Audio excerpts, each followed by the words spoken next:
Hello everyone and welcome back to our channel. In today's tutorial, I'm going to show you how to update a buyer's shipping information on Etsy. Do you need to update a buyer's shipping information on Etsy after they have placed an order? Here's exactly what you can do and can't do. Now before we start, in order to access the Etsy website, we're just going to go to your browser, type in Etsy, then you're going to click on the Etsy website and make sure you log in with your account.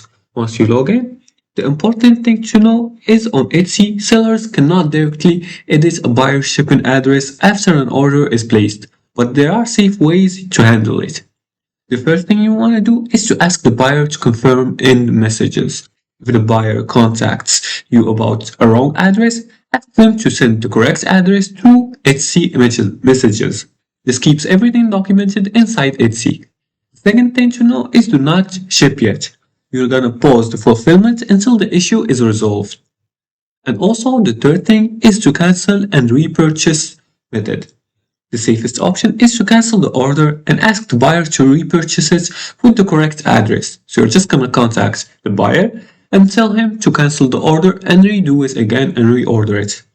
Or you can even manually update the shipping label. If you haven't purchased the shipping label yet, you can manually enter the correct address when buying the label, but only if the buyer confirms it in writing. Now, always keep address confirmations inside Etsy messages for seller protection. And that's it. That's how you handle shipping updates on Etsy safely. And if you like this video and found this helpful, please like and subscribe and leave comments below the video if you have further more questions about this topic. Thanks for watching and see you again in the next tutorial.